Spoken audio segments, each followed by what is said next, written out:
মঙ্গলবার থেকে বন্যা কবলিত রাজধানী শ্রীলঙ্কা বস্তি বলদা খাল এলাকার অবস্থা অনেকটাই বিপজ্জনক হয়ে আছে।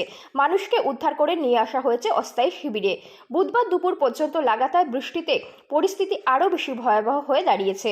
খবর পেয়ে পরিদর্শনে বের হন পশ্চিম জেলার পুলিশ সুপার কিরণ কুমার। বোটে করে তিনি বন্যা কবলিত এলাকা ঘুরে দেখেন। সাথে ছিলেন প্রশাসনিক আধিকারিকেরা। বন্যা কবলিত এলাকা ঘুরে দেখার সময় বন্যা কবলিত এলাকায় আটকে পড়া লোকজনদের উদ্ধার করে নিরাপদ স্থানে নিয়ে আসেন পুলিশ সুপার। বন্যা কবলিত এলাকা ঘুরে দেখার পর সংবাদ মাধ্যমের মুখোমুখি হয়ে পশ্চিম জেলার পুলিশ সুপার কিরণ কুমার দেকে জানান, চন্দ্রপুর এলাকায় রাস্তায় জল জমে গেছে, যান চলাচল স্তব্ধ হয়ে গেছে। শ্রীলঙ্কা বস্তি বলদা খাল এলাকা জলমগ্ন হয়ে পড়েছে। এই সকল এলাকার লোকজনদের উদ্ধারের জন্য 2টি বোট নামানো হয়েছে।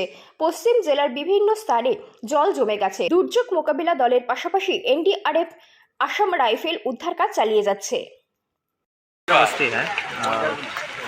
चंद्रपुर आई तो इधर आप देख सकते हैं कि पूरा ब्लॉक हो गया है रोड और बहुत ही हालत बुरा है। तो हमारा टीएसआर का टीम और स्काउट गाइड का टीम 2 बोट्स है, उससे हम लोग बहुत लोगों को रेस्क्यू करके इधर मैरिज हॉल है उधर शिफ्ट करते हैं। और ये कहाँ का ऐसा हो रहा है? सिटी में और अलग अलग जगह में प्रतापगढ़ सभी जगह में हालत बुरा ही है। लेकिन पूरा टीम हमारा जो एसडीआरएफ है, एनडीआरएफ है और आसाम राइफल का है। वेस्ट पीस से हमने वेस्ट जो आपका जो एरिया है उसमें आपने कितने फौज अभी तक अभी तक हमारा स्पेशल डिजास्टर मैनेजमेंट टीम है वो पूरा बाहर है। अलग अलग टीम्स हैं, अलग अलग एरियाज में डिपेंडिंग ऑन सिचुएशन उनको हम लोग डिस्कस किया है। तो लगभग सभी टीम्स अभी काम कर रहे हैं। कब तक काम करते हैं वो लोग?